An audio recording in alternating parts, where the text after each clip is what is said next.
শুভ পরিণাম কার জন্য? মুত্তাকিদের জন্য। তাহলে মুত্তাকিদের জন্য শুভ পরিণাম, ভালো পরিণাম। হ্যাঁ হ্যাঁ আমজন না। এরপর আসো বিসমিল্লাহ। এরপরে বলা হতো দুরূদ শরীফ, ঠিক আছে? সালাত এবং সালাম কার জন্য? নবী করিম সাল্লাল্লাহু আলাইহি ওয়াসাল্লামের জন্য এবং তার পরিবারের উপর এবং কি তার সাহাবায়ে কেরামের উপর। আচ্ছা, এখানে বিষয় হচ্ছে আমরা সব সময় দেখি যে আলহামদুলিল্লাহর পর আমরা দুরূদ শরীফ পড়ি না? ওয়া কি বলি? পড়া কি পড়ি? আলহামদুলিল্লাহর পর আমরা কি পড়ি? কিন্তু এখানে মুসান্নাফ কি করেন নাই? উনি মাঝখানে ক্যান্সেল ওয়াল আকিবাতু লিল মুত্তাকিন আছেন না, ঘটনা আপনি তো চাইলে বলতে পারেন আলহামদুলিল্লাহ রাব্বিল আলামিন ওয়াস সালাতু আলা রাসূলি বলতে পারেন, হ্যাঁ, কিন্তু মাঝখানে কি আছে? বিষয়টা দেখো, আকিবা দেখো মুত্তাকিদের মধ্যে নবী করিম সাল্লাল্লাহু আলাইহি ওয়াসাল্লাম আছেন না? কি রে বাবা, মুত্তাকিদের সর্দার না? মুত্তাকিদের মধ্যে নবী করিম সাল্লাল্লাহু আলাইহি ওয়াসাল্লাম আছেন না? আছে।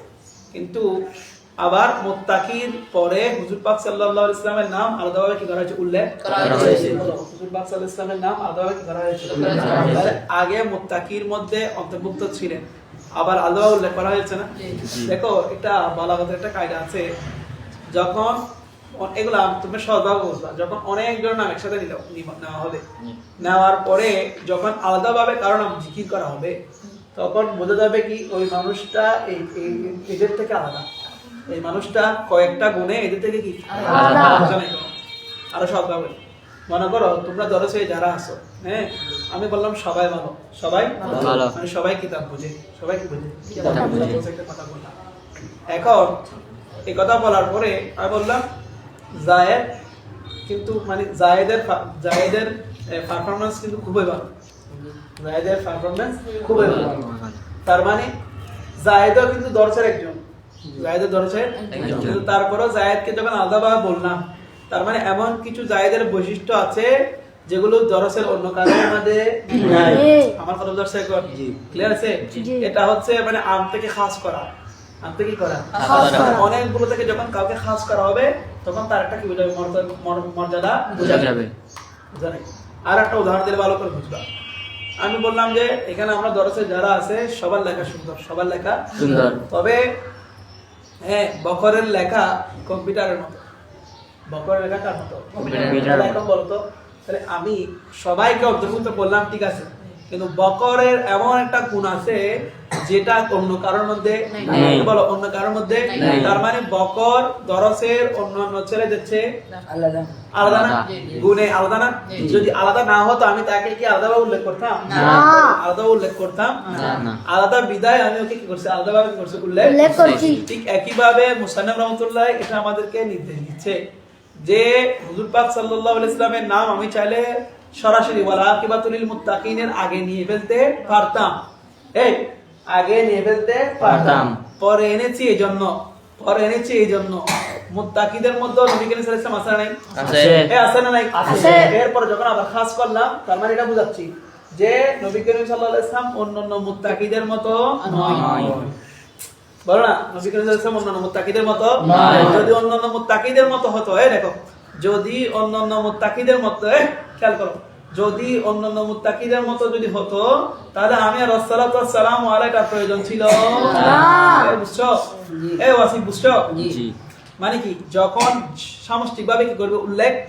এরপর যখন আলাদাভাবে কি করবে? উল্লেখ।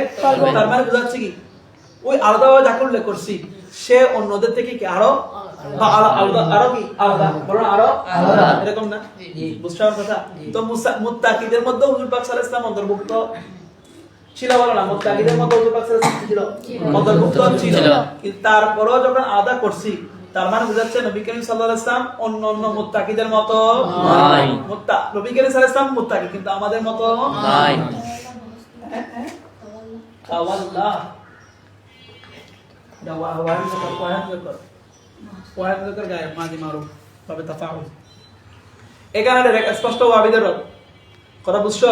যারা দেওয়া যে ব্যক্তিরা, ওরাও কিন্তু কিতাবগুলো পড়ে না, ওরা দেখো যারা বলে নাউজুবিল্লাহ হুজুর পাক সাল্লাল্লাহু আলাইহি ওয়াসাল্লাম আমাদের মতো, তাহলে এটা মিজান থেকে রদ হয়ে যাচ্ছে না?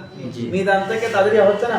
মিজান কিতাবই বলছে, শুরুর কিতাব এটা লেখাপড়া শুরুর কিতাব, এই কিতাবই বলছে কি হুজুর পাক সাল্লাল্লাহু আলাইহি ওয়াসাল্লাম কার মতো নয়? আমাদের মতো নয়।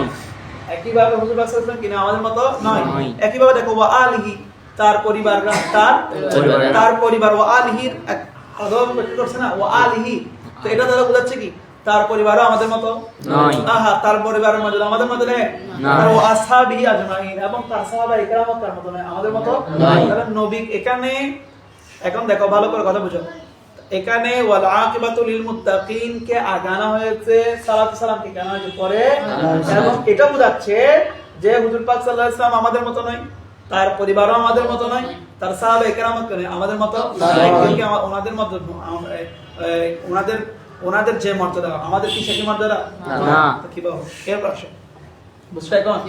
এই বুঝছো, এগুলা কিন্তু স্পষ্ট, এগুলা দেখাই দিবা, মানে ওরা পরে ঠিক আছে নি, কিন্তু এগুলা মাথা রাখে না। ধরো এরপর আসো।